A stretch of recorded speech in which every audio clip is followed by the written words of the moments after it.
சேஷத பாகவத பாரதந்திரியம்.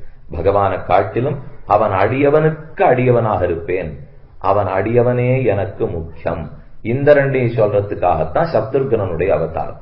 அப்ப லக்ஷ்மணனும் பரதனும் பகவானிடத்துல என்ன காட்டினார்களோ அதையே பக்தனான பரதனிடத்துல காட்டுவதற்காக ஸ்ரீ சத்ருகனுடைய அவதாரம் ஏற்பட்டது. இதனாலதான் நம்ம சத்ருகனாழ்வான் பரதாழ்வான்கிறோம். லக்ஷ்மணாழ்வான்னு பேரு கேள்விப்பட்டிருக்க முடியாது. அடிக்கடி இந்த ஸ்ரீவைஷ்ணவ சம்பிரதாயத்துல எழுத்த பார்த்தேன்னா சத்ருகனாழ்வான் சத்ருகனாழ்வான் எழுதுவா, பரதாழ்வான் எழுதுவா. ஏன் அவளுக்கு மட்டும் பேருன்னா சேஷத்துவத்தை விட பாரதந்திரத்துக்கு ஏற்றம், அதனாலதான் பரதாழ்வான். பகவத் சேஷத்துவத்தை விட பாகவத சேஷத்துவத்துக்கு ஏற்றம், அதனாலதான் ஸ்ரீ சத்ருகனாழ்வான் அவனுக்கு பேர் ஏற்பட்டது. ஆக 4 பேர் எதுக்கு அவதரிச்சார்கள்னு பார்த்துட்டோம். முறை மாறி கிடந்ததை சரிப்படுத்துறதுக்காக ராமன், பெருமானுக்கு தொண்டு புரிய வேணும்னு சொல்றதுக்காக லக்ஷ்மணன், அவன் மனத்தின்படிதான் நடக்க வேணும் அப்படின்னு புரிய வைக்கிறதுக்காக அடுத்து பரதன், கடைசியாக அடியார்க்கடியவனாக இருக்க வேண்டும்னு சொல்ல சத்ருகன்.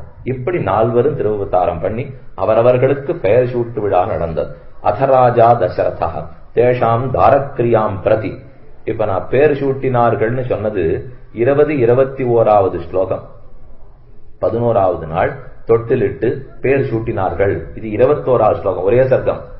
அந்த சர்க்கத்துல 21வது ஸ்லோகத்தில் இது சொன்னாரா?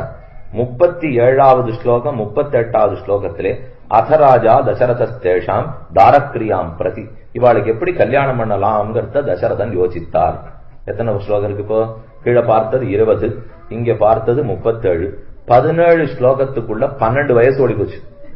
12 வருஷங்கள் 17 ஸ்லோகத்துல ஓடணும்னா இந்த 10 வருஷம் ஓடுறதுக்குள்ளே கண்ணனை பத்தி பாடுறதுக்கு சுமார் 10,000 ஸ்லோகமான இருக்கும். இப்ப விஷ்ணு புராணத்தை எடுத்துட்டோம்னாலோ பாகவதத்தை எடுத்துட்டானோ கூட்டி